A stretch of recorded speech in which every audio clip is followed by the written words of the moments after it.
Welcome back to Cord Cutting Today, where we break down some of the biggest stories happening in the world of cord cutting, including today, Apple is reportedly considering making a smart TV again. There's been several attempts at this, all have come up short. Is this the time we're actually going to get the product? We'll tell you what we know and what it seems to be riding on. We have a new FCC chairman that's going to be coming here. Trump has appointed one. We'll tell you who it is and what you need to know about that. And MeTV Tunes has some really big Thanksgiving plans. These and a whole lot more coming up in a quick second. First though, if you're new here, do me a favor. You can find every story we talk about in the show notes and in the first pinned comment if you want to read them for yourself. And let us know what you think. We'll love to hear from you. If you're new here, consider hitting that subscribe button, hitting that thumbs up. Doing one or both lets YouTube know you enjoy what we do here, so YouTube recommends our videos to more people, helping us grow and hopefully helping you break free from the high cost of television. All right, let's dive into it. Bloomberg has come out with some information that Apple is once again working on a new TV. This is a smart TV, basically an Apple TV built into a TV like a Roku TV or Fire TV Edition Smart TV or a TV running the Google TV OS, etc. Now, there's a catch here. According to this report, Apple will first be releasing a smaller, like countertop smart display. Depending on how that goes, they'll decide if they want to launch a more expensive, larger TV. Now, a few things on this. The TV market in the United States has increasingly becoming about larger and larger TVs at cheaper and cheaper prices. Increasingly, we're seeing the middle and the bottom end become the majority of what most TVs are. There are some very expensive TVs, Samsung, Sony, even TCL has been getting into more and more higher end TVs recently to target those people who do want that extra nice TV and are willing to drop a couple grand to make it happen. It'll be interesting to see how Apple approaches this. Can't picture Apple getting into the price wars where you can get a 50-inch TV for $200 with 4K, HDR and all that from Roku or Walmart or Best Buy and all kinds of places. I suspect we're talking mid-range, maybe that $1,000 to $1,500 price point, or that $2,000 and up price point we've seen from Mini. That's what I suspect we'll see here. What's driving this? I really do believe it's the fact that we're increasingly seeing people ditch set-top boxes for smart TVs. It's hard to buy a TV that's not a smart TV today, and a lot of people are upgrading their TVs to new ones, ditching their streaming players, and just going with whatever is on there. It's becoming increasingly hard to convince people that, hey, that built-in Roku, Fire TV, Google TV, or wherever it is, isn't good enough.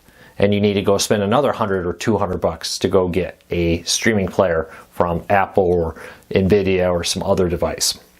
So question here, are you mostly smart TVs? Confession, I am. My everyday TVs around my house are mostly smart TVs now. I don't have a streaming player connected to most of them. I do here in the tech lab. I got a variety of pretty much everything. So it's an option. Leave me a comment, let me know, are you a smart TV or still using a streaming player? Let me know. But no timeline on when this will happen, but I think it's a good chance. I think Apple, if they are serious about staying in the streaming market with a streaming player, they have to get a smart TV. It's just where the market's going right now. And I do think there is a certain opening for them to find a mid-range price point there, though I suspect they're going to try to compete with the Sonys and the Samsungs with the very high-end expensive ones. All right, we have a new FCC chair taking over the head there. Now it's Brendan Carr. He's a current FCC chairman, the ranking Republican out there on it. With it, I think there's a 3-seat majority of Democrats and 2 Republicans, and now he's being appointed as the head of it with that. Don't quote me on that. That may be incorrect in the exact breakdown, but that's the idea. There's more Democrats than Republicans on it. Now, he has come out in the past and given some look at what he wants to do, which includes targeting tech monopolies and going after what he sees as tech monopolies to ensure competition in the market. And he's also advocated for internet companies should not have unchecked power to censor content while having legal protection. So he's trying to come out in favor of free speech there. We'll see how that translates into actual policy. The FCC has a lot of power over cord cutting.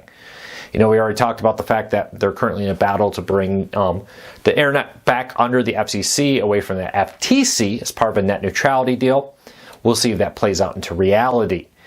Going after monopolies in technology could also result in going after monopolies in television. We see the Fubo lawsuit against Disney, Fox, and Warner Bros. Discovery against their new streaming service. The Department of Justice have come out in favor of it. Will the FCC come out against it? What does this mean for cable companies and their stranglehold on a lot of television contracts? We'll keep a close eye on this, but it'll be interesting to see the change at the FCC. We're going to have full coverage over at CoreCarsNews.com. Right now, it's kind of a guessing game, so we'll see what happens there. But as it happens, we'll have full coverage. All right, MeTV Tunes is getting into the spirit of Black Friday with a black and white nostalgic marathon. They're going to be airing classic cartoons and on what they're calling Black and White Friday, kind of playing off the Black Friday shopping day, and air things like Popeye, Porky Pig, Betty Boop, and other classic black and white cartoons on MeTV Tunes all day. Kind of cool. I'd love to see them doing this.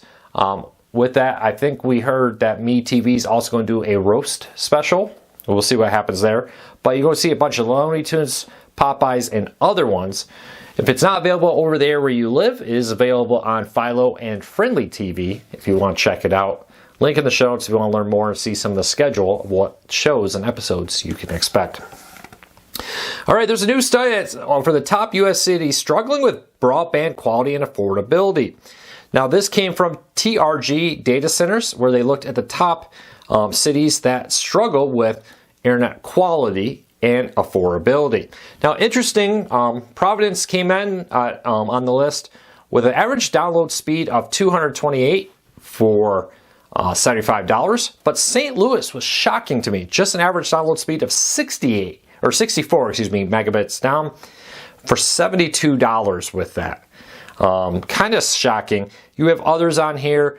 Interestingly, a lot of the prices on this, like Long Beach, Sacramento, San Francisco, San Jose, are all in California, Oakland, and they all charge $95. Kind of surprised me, such a tech-centered state in some very tech-centered area, where the average price is now $95 for internet. It's very interesting to see that, but yet their speeds are not that great or just average. Though some of them, like San Francisco, which charges $95, averages 4 gig down, which is pretty good, but it's a pricey price point with that. Again, I always argue here that you don't need the most expensive, fastest package to stream. 300 down, 200 down is more than enough to do a couple Netflix 4K streams and surf the web and the like that. And I know if you're like me and you do a lot of work and you upload large files, yeah, I pay for the fastest I can get because I want the fast upload speed. So check that out. And you want to see the full report with all the cities, link in the show notes down below. All right, Netflix is adding a ton of new titles this week. We have a full breakdown. James did a big breakdown of all the new ones coming out, including some content from Stars on it. You can check out the full list in the show notes down below. All right, lastly, Fubo is making some changes to the ads. They're going to be adding new interactive and gamified ads as they try to expand their ad program to also increase ad rates. Part of this will be transactional ads where you have a QR code. These are becoming more and more popular, but you'll see more of them on Fubo. You'll be able to use a QR code on your screen to grab whatever product they're promoting. Gamified ads that incorporate trivia or polls directly into the video spot, encouraging viewers to interact with it on your screen as the ads happen. Rotational carousel ads, some more ads.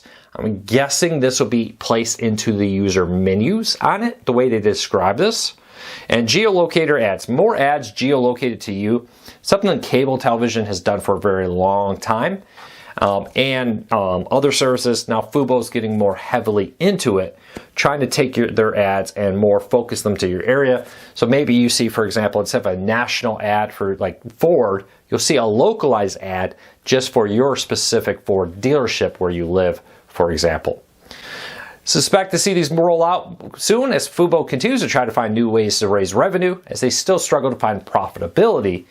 They're joining many other services who already do similar ads like this. I've seen a lot of these with YouTube and YouTube TV, for example, recently. Well, that's it for today. I hope you have a fantastic day. I posted this on Tuesday, the 19th. And if you're watching this later, hey, check it out. Every Monday through Friday, we post a video like this, plus breaking news, reviews, how-tos, and so much more, all about the world of cord cutting. Until next time, take care, be safe. I'll talk to you all again real soon.